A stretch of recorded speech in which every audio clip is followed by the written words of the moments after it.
मराठा आंदोलनासंदर्भात तज्ज्ञांची मते काय आहेत हे जाणून घ्या। उल्हास बापट सरांनी एका चॅनलला दिलेल्या मुलाखतीचा मी इथे व्हिडिओ पोस्ट करत आहोत, तो ऐकून घ्या आणि त्याच्यानंतर ठरवा की मनोज जरांगे पाटील यांची मागणी रास्त कशी आहे। त्यामुळे जरांगेंची आत्ताची जी मागणी आहे ती मागणी बरोबर आहे, ती पूर्ण कशी करायची ते मुख्यमंत्र्यांनी ठरवावं।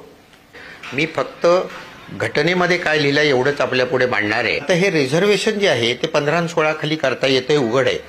घटना समितीमध्ये आंबेडकरांनी असं सांगितलं की लोकशाही म्हणजे सगळेजण सारखे, मग ज्यांच्यावर आपण वर्षानुवर्ष अन्याय केला, पिढ्यानपिढ्या अन्याय केला, त्यांना वर आणण्याकरता रिझर्वेशन ठेवणं आवश्यक आहे। मग आंबेडकर असं म्हणाले की जो अपवाद आहे तो नियमापेक्षा मोठा होऊ शकत नाही आणि त्यामुळे रिझर्वेशन 50% जास्त देता येणार नाही। हाच बरोबर मुद्दा केंद्र सानी केसमध्ये सुप्रीम कोर्टाने उचलून धरला आणि सांगितले की 50%च्या वर रिझर्वेशन देता येणार नाही। की मराठा या ओबीसी मध्ये येतात का, तर ट्रिपल टेस्ट सांगितलेली आहे सुप्रीम कोर्टाने। ट्रिपल टेस्ट याचा अर्थ असा की मागास आयोगाने मराठा समाज मागास ठरवायला पाहिजे 1, त्यानंतर एम्पेरिकल डेटा उपलब्ध पाहिजे 2 आणि 50%च्या वर देता येणार नाही 3। या 3 गोष्टी आहेत। या 3 गोष्टी जर का ते बसलं तर मराठा समाज हा ओबीसी मध्ये घालता येतो।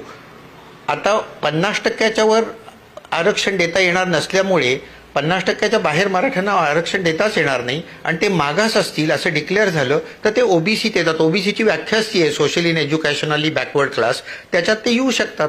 तेव्हा जरांगे यांची जी आत्ताची मागणी आहे की आम्हाला रिझर्वेशन पाहिजे आणि ते ओबीसीतूनच पाहिजे, हे सध्या तरी कायद्याला धरून आहे। आता यातून मार्ग कसा काढायचा हे थोर आपले राजकारणी लोक जे सगळे बसलेत, शेवट लक्षात घ्या की politics is race for power. त्यामुळे सत्ता टिकवण्याकरता किंवा सत्ता मिळवण्याकरता वेड्यावाकड्या मार्गांचे उपयोग केले जातात। 20% हे ओबीसी आहे, तर तो जो घटक आहे तो सगळ्यांनी वाटून सामंजस्याने वाटून घेतला पाहिजे।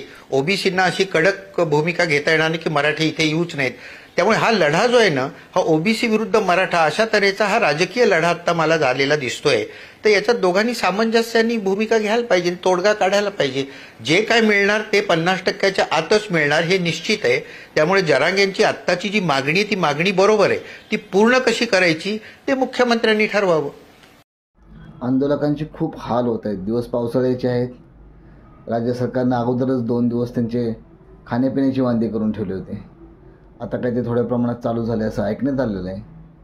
तरी राज्य सरकारला विनंती आहे की राजकीय इच्छाशक्ती दाखवून लवकरात लवकर हा विषय निकाली काढावा, आंदोलकांच्या सर्व मागण्या मान्य कराव्या आणि त्यांचं आंदोलन न लांबता ते कसं काय आटोपशीर होऊन त्यांच्या मागण्या मान्य करून त्यांना त्यांच्या घरी जाता येईल याच्याकडे लक्ष द्यावे।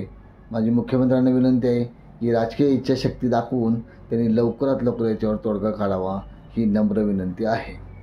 व्हिडिओ आवडला असेल तर व्हिडिओला लाईक करा, शेअर करा आणि चॅनलला सबस्क्राईब करा। राजकारण कट्टा।